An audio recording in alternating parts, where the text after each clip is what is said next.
The gap, it's called the promotion gap. It's also called the broken rung. This starts at the very first promotion to manager, where 87 women are promoted for every 100 men, which may not seem like a massive gap, but it is, right? And it compounds as you go up. So I always say the gender gap widens as you go up in a company. Once you get to the VP level, I believe this year, so there was the McKinsey and LinkedIn Women in the Workforce report that they publish every year. Women held the highest percentage of C-suite roles at, I believe it was 30%, which is not bad. However, we are still seeing like a lot of challenges. We're seeing women leaving senior leadership because of burnout. We're seeing a lot of bias in terms of the way women are treated in the workforce. And so in terms of the roadblocks, I would say part of it is like a systemic bias problem. Before we start the show, I have a quick question for you. Is your resume stuck in the rejection pile? At Resume Assassin, I create powerful resumes that showcase your skills, experience, and achievements, getting you noticed by recruiters. I'll also optimize your LinkedIn profile, transforming it into a magnet for opportunity.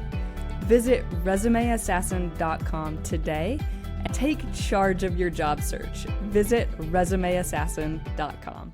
Welcome to Resume Assassin Presents Recruiting Insider, where I create a safe space to have candid conversations with recruiters and LinkedIn thought leaders.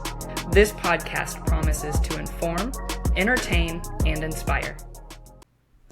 Welcome back to the show, guys. All right, so we're going to go deep today.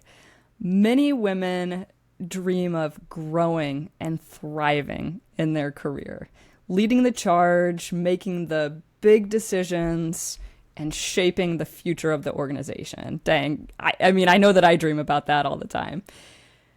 And for many women, that dream can feel frustratingly out of reach. The transition into leadership is difficult. I mean, I'm talking like unconscious bias, a lack of mentorship, societal expectations.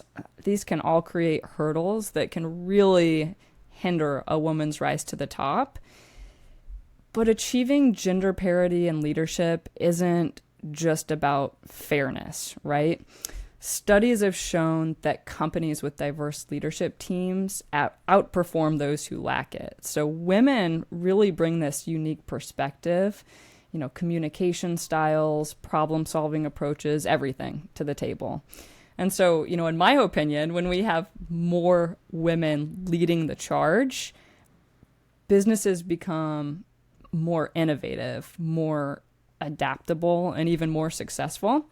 And so today, Katy McFee is here to bridge the gap for us. She's going to discuss how women can successfully transition to and thrive in leadership positions. So Katy, welcome to Recruiting Insider. Thank you so much, Mary. I'm excited to be here.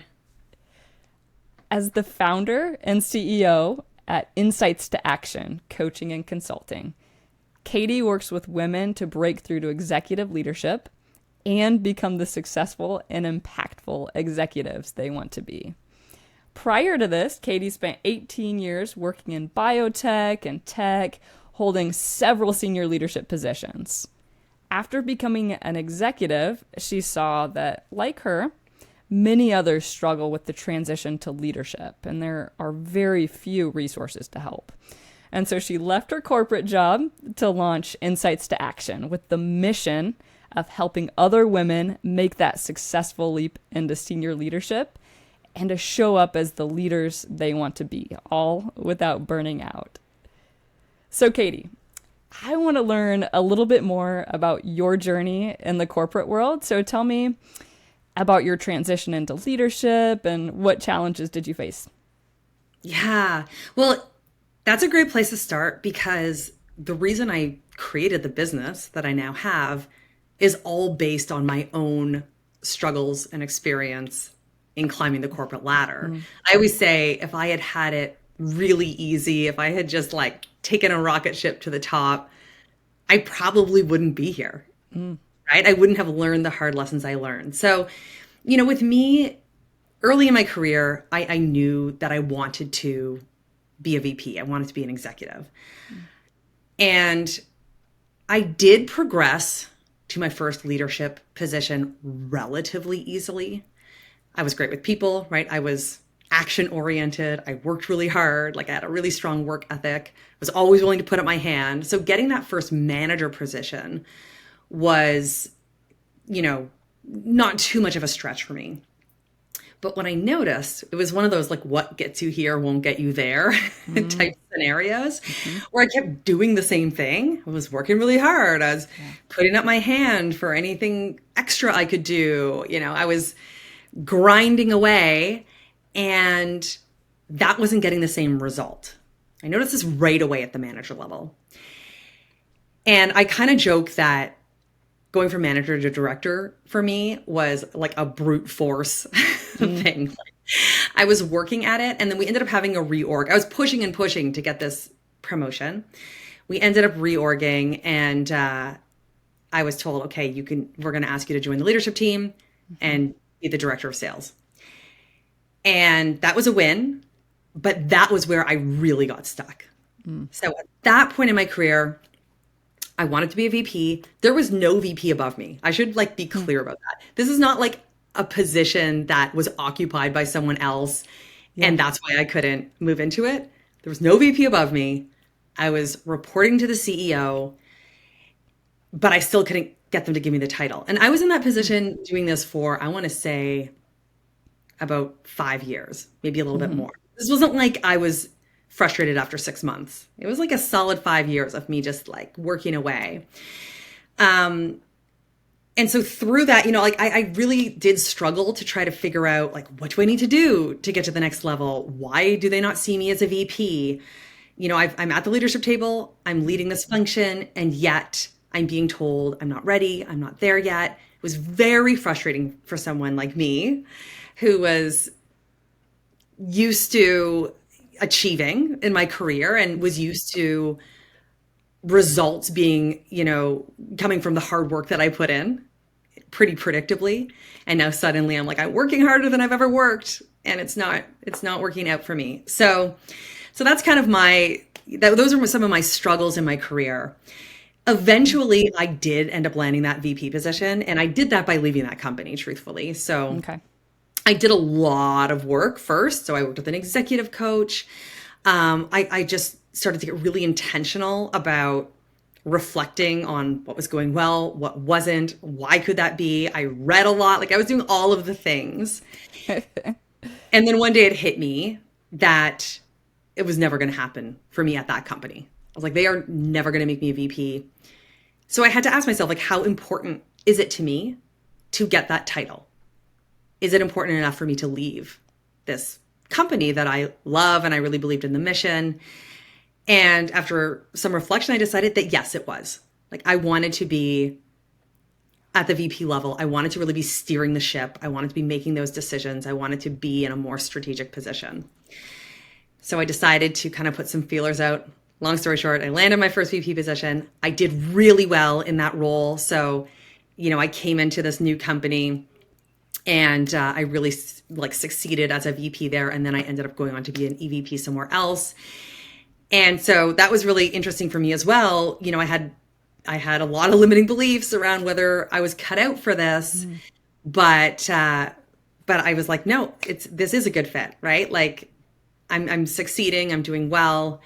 And so that was really interesting for me. But the thing I saw was that other women were really struggling. Men too, by the way, men and women were struggling at these same spots in their career. And that was kind of when that first seed was planted, how do I help these people?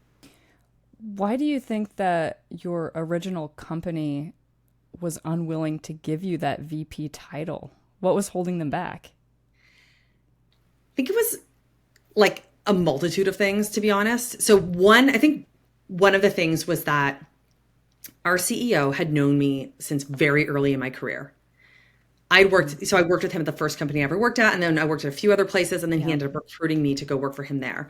And I think part of it was that in his mind, I was just always that person, right? I think it was kind of hard for me to, really shift that perception. A lot of it, I think, did come down to perception at the end of the day.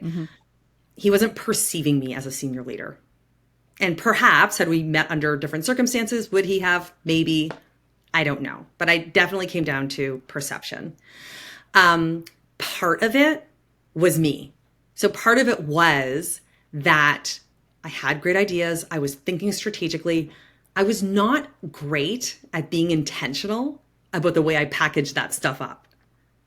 Right? So I might have a great idea, but instead of spending the time and being like, how am I going to frame this and really understanding how to effectively communicate my ideas to the leadership team, I would just kind of throw them out there. Part of that was just a lack of knowledge. And then part of that was I had not created those new habits. I had not yet learned this concept of like socializing my idea to people before I share it at a big meeting. So there was some stuff that I had to learn as well. And so I think it was really both sides of the coin. I think I had a little bit of growing to do. And I think that I was also stuck in this perception problem that I needed to sort of break out of. And I think, I guess the third thing was that feeling stuck in this position for so long was really starting to impact my mindset, my confidence. And I think all of that was just not helping me show up as the leader I wanted to be. Right? So I wasn't maybe bringing the same number of great ideas forward as I used to because I was like, oh, it's going to get shut down. Right? So there was also some mindset stuff that I needed to work on. I think that that's so relatable because I've worked with so many clients who, they've been with the same company since they graduated, or they've just been there for a really long time and they've risen through the ranks, and they get to this, kind of proverbial glass ceiling where they just can't get any higher, but they know that they have so much more to give. And it's so frustrating when you're like, I just can't break through. I don't know what to do. So I think it's amazing to know that there are opportunities outside of your current company. Even if you love your job, you love your company, you love what they stand for, you love the product, sometimes you really do have to make that really difficult decision to be like, okay, it kind of is what it is. It's time to start looking externally, start, putting a plan together, maybe hire an executive coach like Katy and start figuring out what is that next step? How can I break through to that VP position and take my seat at the table, at the executive table? And I also love what you said about, part of that was on you too. It wasn't all on the company and on the leadership team. And it was, just, you don't know what you don't know, right? So at the time, you weren't packaging up those ideas. You probably had all of these amazing ideas kind of rattling around up there and you were spitfiring them out, but you weren't presenting them. Like you said, you weren't socializing them. And I think, I don't remember exactly how you worded it. Did you say socializing your ideas? Could you talk to us a little bit more about what that means? Yeah. I mean, it's one of those things that I think earlier in my career, I was always like, I don't want to play politics. I don't, this is BS or whatever. And I really felt that, if I had a great idea, I could just, bring it up and then people would just see that if it was good. I didn't recognize the value in getting people on board for a couple of reasons. And I tell people now all the time, like, do this. It's such a good habit to create, especially if you're already on a leadership team, but even if you're not, okay, to have a couple of people and let's say you want to, I don't know, suggest a new strategy for doing something or pitch a brand new idea or whatever the thing is. If you can run that by somebody before the big meeting, you can get feedback first on how it's coming across.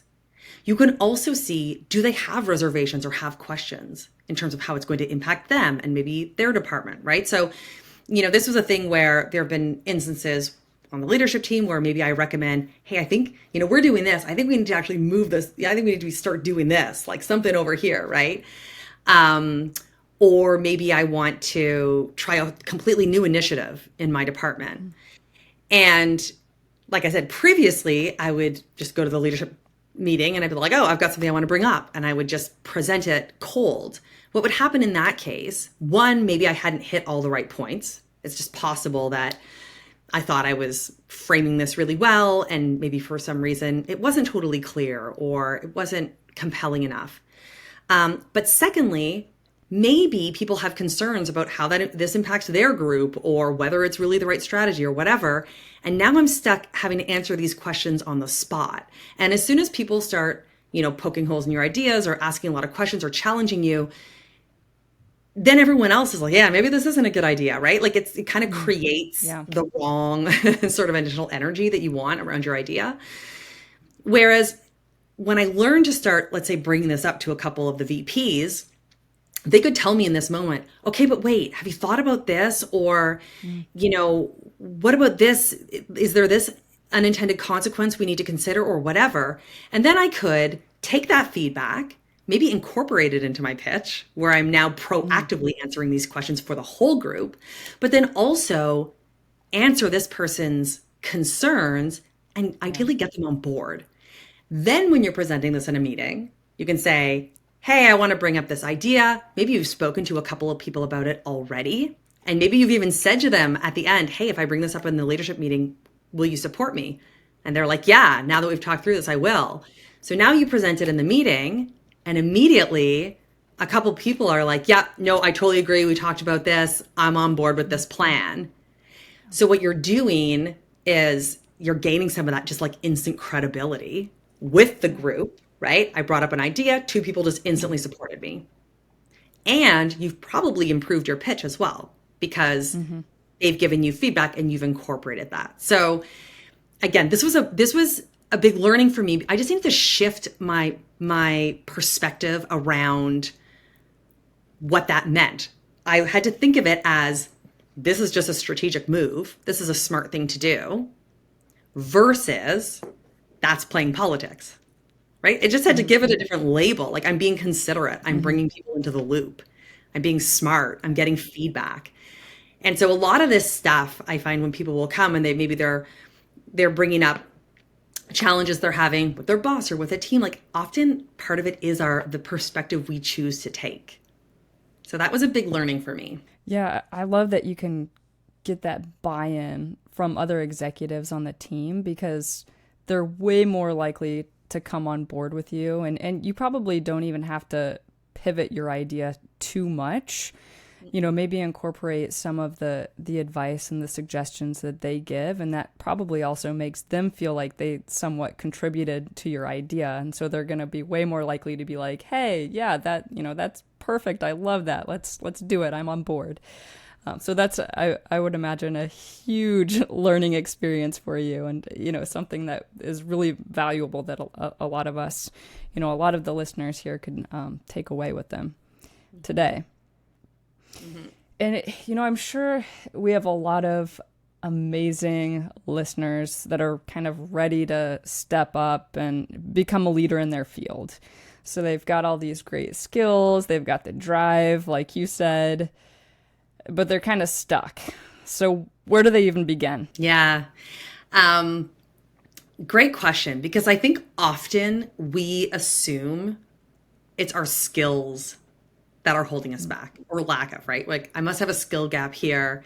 Maybe I should go get an MBA, or maybe I should go do this other special, degree at this Ivy League or whatever, right? We're always looking to get more knowledge.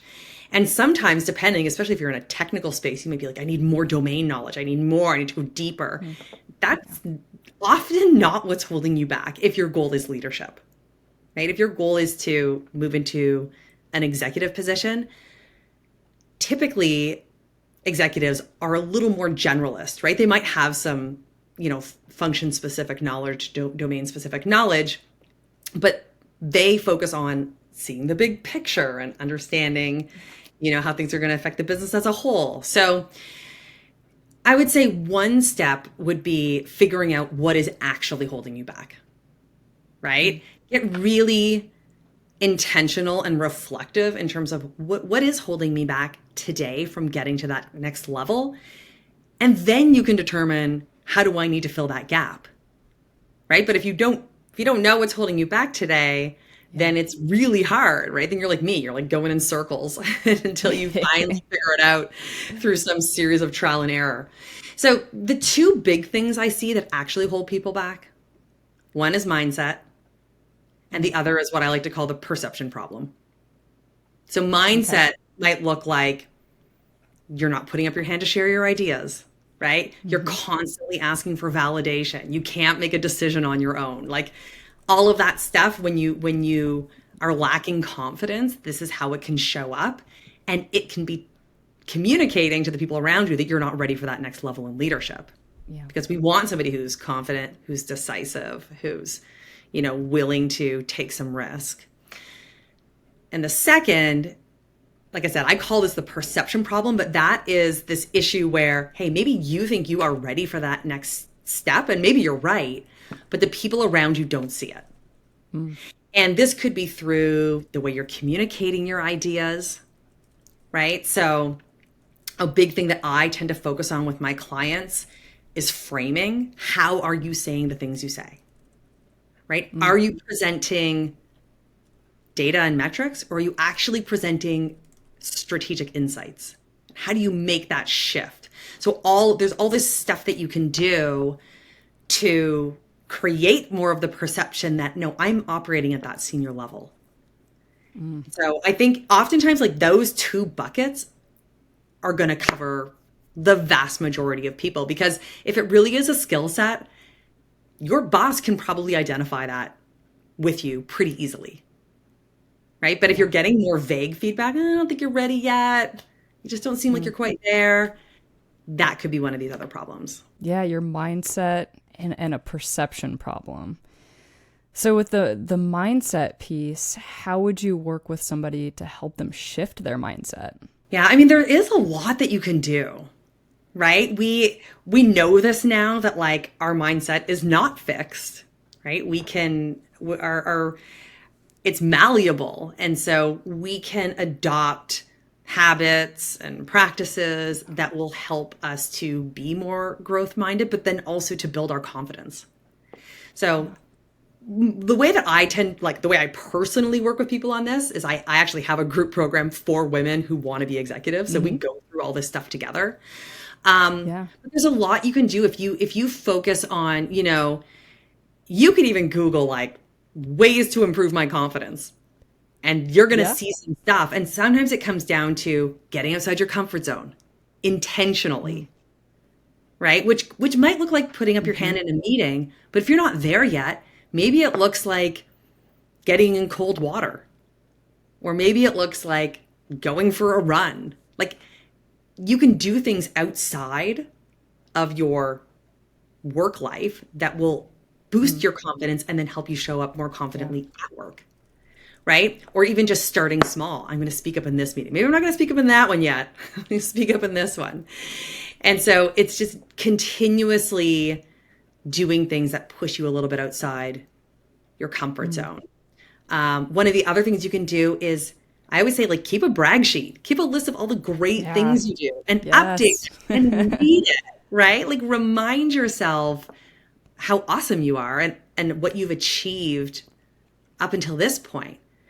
So there's lots of things you can do. Affirmations as well, right? Affirmations are really powerful in terms of helping to shift your mindset. So maybe you're saying to yourself every morning, I'm a confident and decisive leader, every day. And the more you do that, the more you're going to start to show up as that person. Yep. I love it. There's so many different ways that you can shift your mindset, and it's just so impactful. Your mind can literally shift the trajectory of your entire day, your entire week, your entire life. And I love what you said about stepping outside of your comfort zone, and how that doesn't necessarily need to be, raising your hand in that meeting, but it could be something that's in your personal life that you're just kind of practicing putting yourself in an uncomfortable situation, because the more you put yourself in uncomfortable situations, the more comfortable you'll be when you are uncomfortable. Totally. That's a lot of words, but yeah, it's So Well, true. I say this all the time to people because I do a lot of things that people think are crazy. And I say, like, part of the reason I do this stuff is so that when something then like really tough happens in my life, I know I can deal with it. That might be in my Yeah. business, it might be my personal life, but I'm like, I do hard stuff every day. So I can do this thing, right? So you're Yeah. you're you're training your brain to know that. And so I think, yeah, there's so much power in that. For sure. And I read a statistic somewhere that women make up over 47% of the workforce, but of those, only 42% hold managerial roles or executive level roles. And in fact, I think it was 42% hold managerial roles. So it's probably even fewer than that hold executive roles. Yeah. So what are the three biggest roadblocks that women tend to face? Yeah. This is a tough one. So to your point, the gap, it's called the promotion gap. It's also called the broken rung.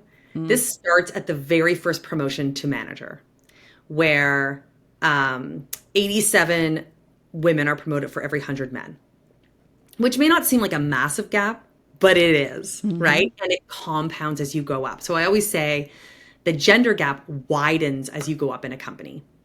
Once you get to the VP level, I believe this year, so there was the McKinsey and LinkedIn Women in the Workforce report that they publish every year. Women held the highest percentage of C-suite roles at, I believe it was 30%, which is not bad. However, we are still seeing like a lot of challenges. We're seeing women leaving senior leadership because of burnout. We're seeing, we're still seeing a lot of bias in terms of the way women are treated in the workforce. And so in terms of the roadblocks, I would say part of it is like a systemic bias problem where women are promoted on experience and men are promoted on potential. You might have heard that before. That is definitely a real thing. I mean, there's the fact that women tend to work the second shift when we get home, where men can put all of their effort into maybe building their career. Oftentimes, women, and especially moms, tend to take on that whole extra responsibility of taking care of the kids and organizing this, maybe caring for a sick relative and planning all the stuff and cleaning the house, all this stuff, right? So I think that is a big one. And I guess the third one that I really see, and this partly impacts what we are willing to put ourselves forward for, is the lack of representation. So because we're not seeing ourselves represented, we might not even apply to those roles, right? We may not, like, you do see women who are like, I want to break the glass ceiling. I'm going to make it happen. And maybe they're frustrated because it's not happening for them, but they are seeking out support in order to like make this happen. But then you have a whole bunch of women who are like, well, I just got pregnant for the first time. I probably shouldn't even apply for that promotion. Oh, they're not going to want to, I'm going on mat leave, or, but like, I just can't put in 80 hours a week because I have young kids. And so, like, you have women that just because they're not seeing other women in senior leadership, they're going to be less likely to put themselves forward. And I really feel that, certainly for the first and the third, those problems will be solved by getting more women in leadership. Like, the more women in senior leadership at a company, the better in terms of, one, obviously creating that representation for women, but two, reducing bias. So there's actually data out there that shows when you have women at the board, when you have women at the senior leadership level, the language used by the people that work at that company will be less biased in terms of what they believe women can do and how they perceive women. So it's so interesting and challenging. It's like the problem and the solution are the same. Yeah. The problem is we don't have enough women in senior leadership. The solution is women in senior leadership.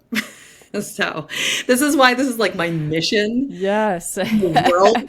Like there are so many challenges, and some of them we can address at the individual level, and some of them are systemic.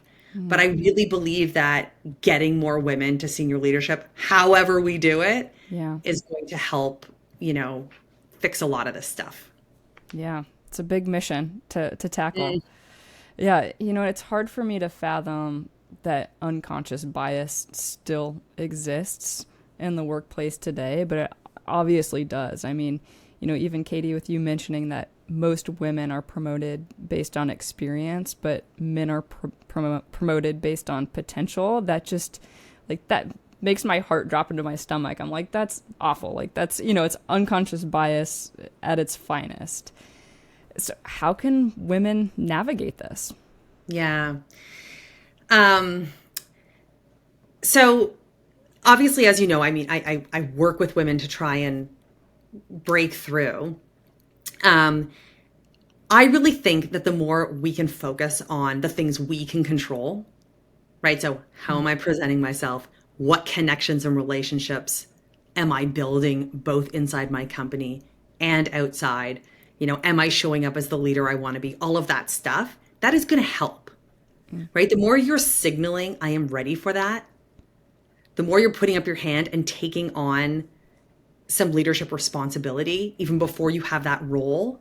And this is an interesting one because some people don't agree with me on this, but I'm like, the more you can demonstrate you're there, the easier it is going to be to land in that position. Because, right, some people will say, if they offer you more responsibility without a raise, don't take it. Like you're not anyone's, whatever. You need to know your worth. And I'm like, no, that's strategic to me. You demonstrate you're ready, especially if you can get a title bump without a promotion, take that title bump. Because guess what?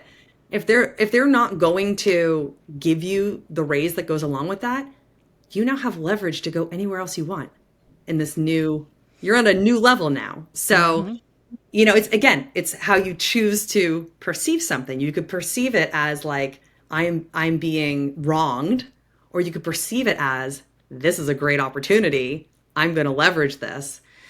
So I really think it's almost like the Amelia Earhart story where she takes her first flight, right? And she'd been wanting to be a pilot. Women weren't allowed. And when they finally came to her, they said, yes, you can do this flight, but like a man's actually going to fly the plane. You're basically going to get paid like nothing compared to what he's getting paid, and you might die. And we're doing this for publicity. And she could have easily been like, no, thank you. Yeah. But she was like, sign me up. Let's do it. Because in her mind, she's like, is this an ideal circumstance? No, but this is how I'm going to get it done. So for women, I love that attitude. Like, yes, we want to fix the bias, right? We want to create a more equitable workforce. I am such a believer in that. And I talk to men about it all the time, like what they can do, what CEOs can do, right? How they can hire in a more equitable way. But as women, I'm like, we are where we are. And so let's take that flight, even if it's not ideal, because that's going to get us there. And then we can start to create the change that we want to see. So I'm a big believer in that, in just, keeping that type of attitude. And I mean, as women as well, if you're looking at your company and there are no women on the leadership team, and you can tell like that there is like some pretty apparent bias, you can consider like, is this the place that I want to do this? Or if I look over here where there's a couple C-suite women, there's a few female VPs, like, do I want to go try to build my career there where I know that they're already, empowering women in these leadership positions? So we can also make some of those choices for ourselves that I think is important, because like, let's face it, it's going to be more difficult at some companies than others. And cultures do really vary. So, we talked about bias. I interviewed a CEO a while back who is above sort of the industry standard in terms of women at the C-suite in his company. And they started out just a few dudes who knew each other. And so I was like, how do you do this? Because so many men I know at the C-suite are like, well, we want women, but we just can't find any with enough, with the right experience or qualified. And I said, it's a challenge because women, because it takes us longer to get there, because of the promotion gap, we aren't going to have the same number of years of experience. And he was like, yes. He said that he's a believer in hiring first time VP or C-suite and really focusing on traits and skills as opposed to years of experience.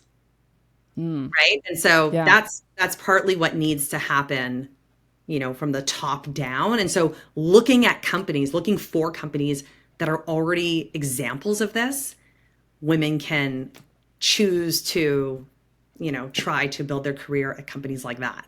Yeah.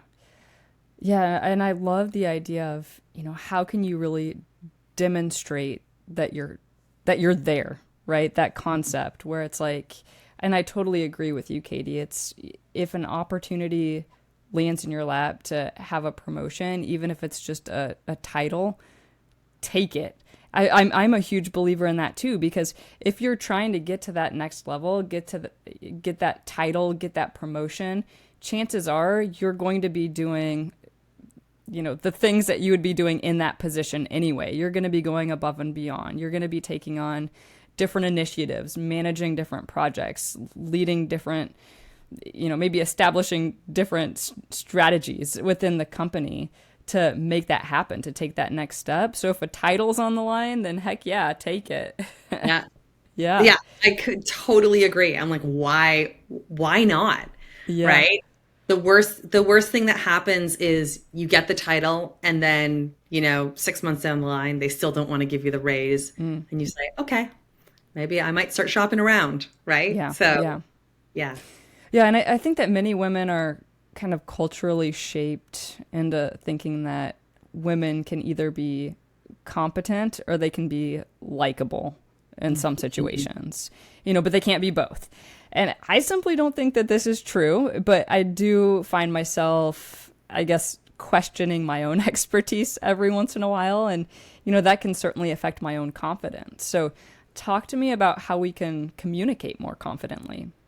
Yeah, this is such a thing, especially with women, right? Because I was actually listening to a podcast that addressed this in like the best way that I had heard yet. And it was on Tori Dunlap's podcast, The Financial Feminist.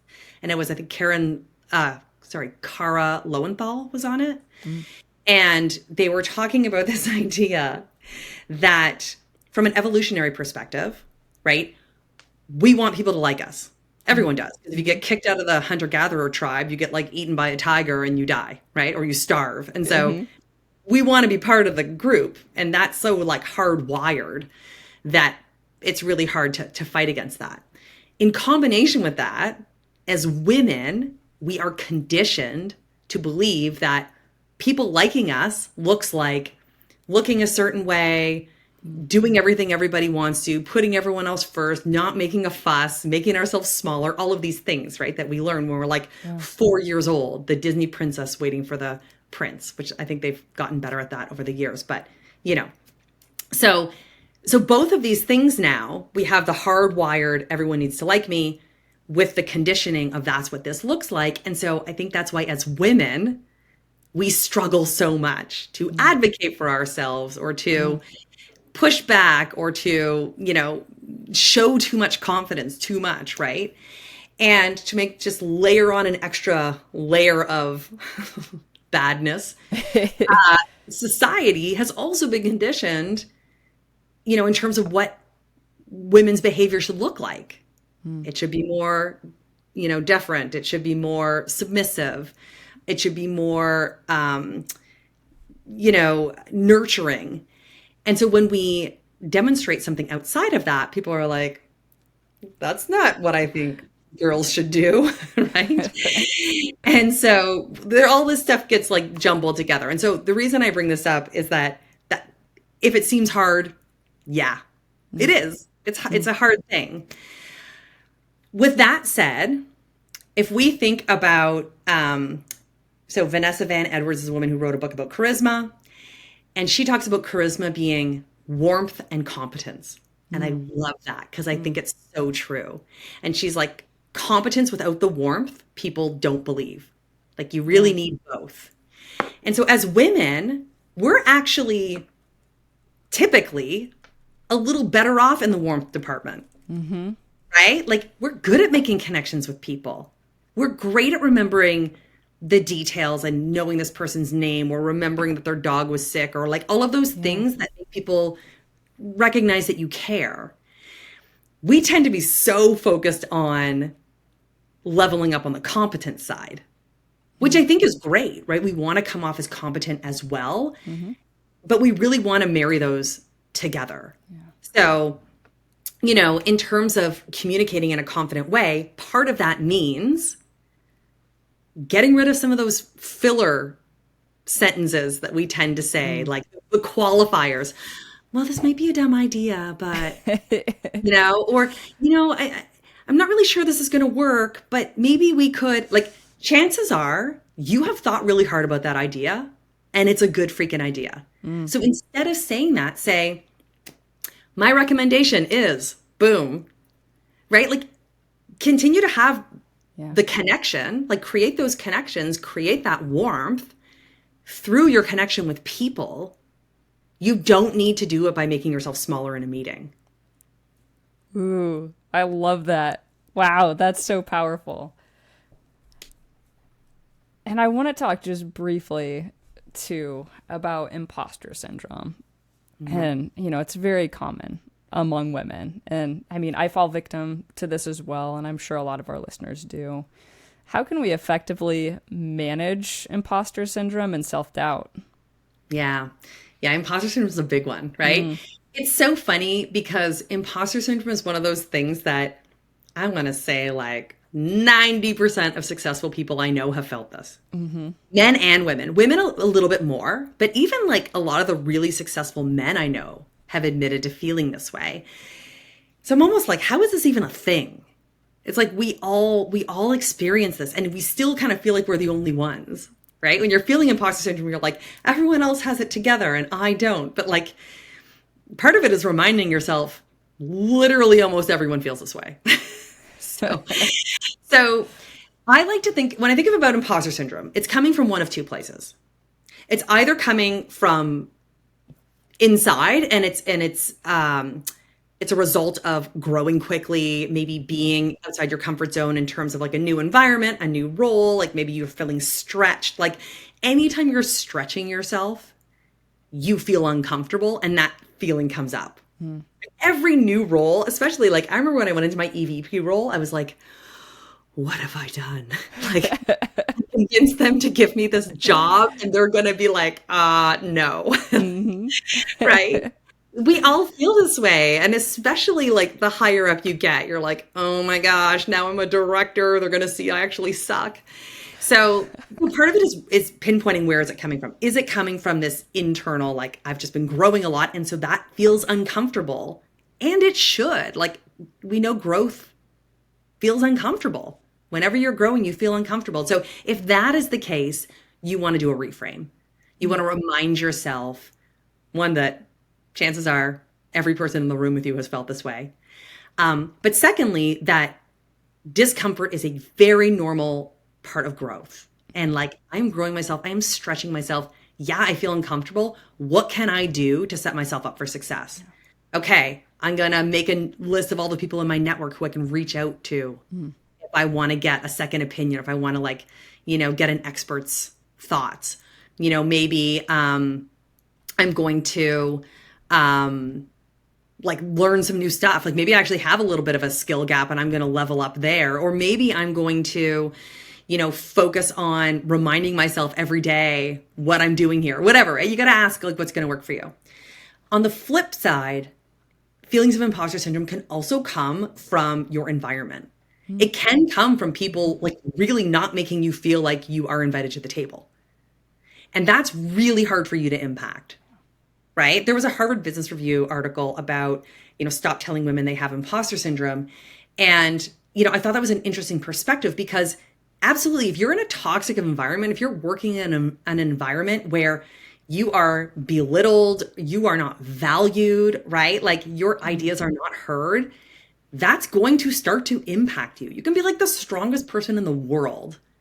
That's going to impact you. And so if that's the case, then I think you need to really ask yourself, is this the place for me? Can I continue to be here and maintain a healthy mindset? And, if not, what is my game plan, right? Am I building strong connections internally in other departments? Like maybe I need to move departments. Am I considering another organization?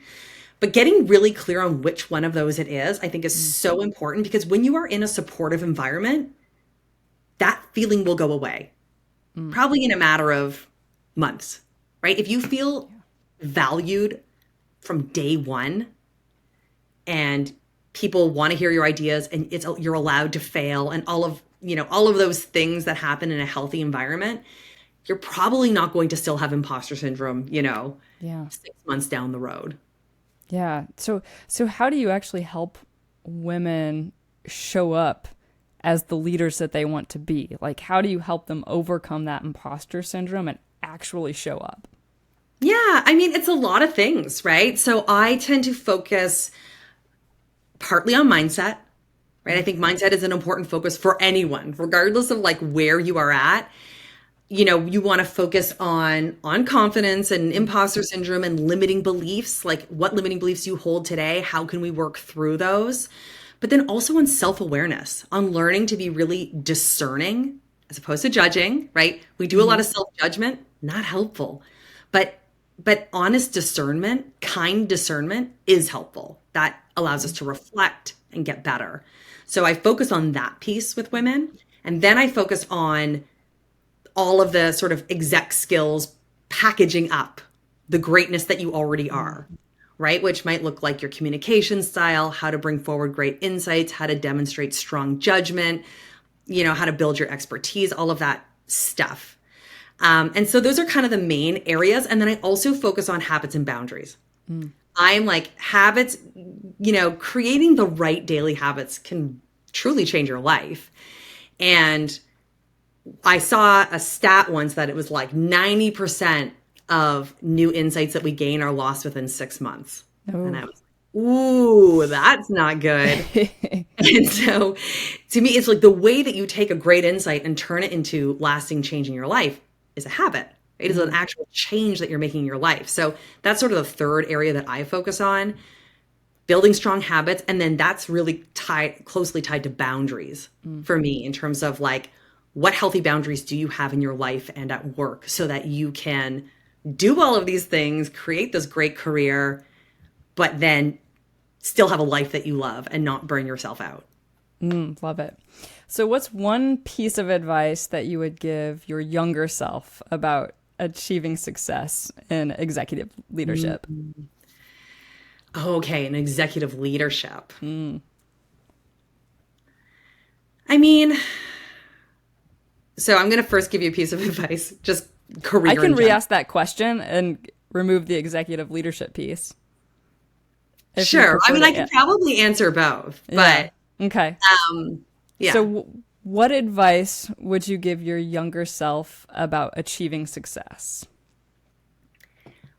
The biggest thing I like to talk about with respect to success in your career is that you are on your own path, right? You're on your own journey. We tend to feel so behind because I haven't been promoted yet. My friend's making 5K more than me, or they're doing this. I've seen so many people so unhappy where they are because their perception is that everyone is doing better than them. And, for me, especially when I was trying to get that VP role, everyone I knew that was becoming a VP, it was like a dagger through my heart. Like I was just like, it's so painful. Why not me? Yeah. And the thing I learned is like, if that's what you want and you're willing to put the work in, you'll get there. You will eventually get there. Your career is long, right? And your life, on the other hand, is kind of short. So yes, work towards the things that you want, but don't forget to like take that vacation with your family, or take a day off to volunteer at your kid's school, or, go on a date night instead of working late, or whatever, because we do eventually achieve those things. But if you haven't created a life that you love around it, that promotion is probably not going to make you happy. So with me, I worked for so many years to like finally get to this place. And then when I got there, I was like, well, now what? Right? Like I don't know what I thought was going to happen. I got there. I just thought it was going to be like raining money. Yeah, that's what I was imagining too. I don't know what it looked like, but it was kind of a letdown, right? Because I was like, oh, this is it? Like, okay, cool. And so, that set me on a new path of being really intentional about like, how am I designing my life? And is it a life that I really love and enjoy and feel fulfilled in, maybe outside of my career as well as in my career? This has been an amazing, amazing conversation today, Katy. So what are you up to now, and where can we find you on social media? So I post every day on LinkedIn. If you like what I talked about today, I talk about this stuff all the time. Post every single day about being a woman in leadership and tips and all kinds of stuff. So that is a great place to follow me. And then if you like that stuff, I also do like a free newsletter. There's all kinds of stuff that you can get of mine. I've got a free resources page on my website and all kinds of stuff. And I mean, the other thing is, if you're a woman and you want to break through to the executive level, I do a program specific to that combines some structured teaching, right, to help you see those blind spots, some group coaching to deal with very specific, questions, challenges, and then also a community of women who are kind of in the same boat, going through the same journey. And that program is like, oh, I'm so passionate about it. It's so near and dear to my heart because I created it for me who was stuck, right? I'm like all the people who are where I was. So that is the thing I love doing the most. It brings me so much energy. And it's probably my favorite part of my business. So if you're interested in that, you can find that stuff, on my website and stuff as well. Amazing. Thank you so much for coming on today, Katy. Thank you so much for having me. This was so much fun. Thanks for listening. I will be releasing episodes every Monday, so be sure to subscribe on the platform that you are watching this, give it a 5-star review, and we'll see you next time.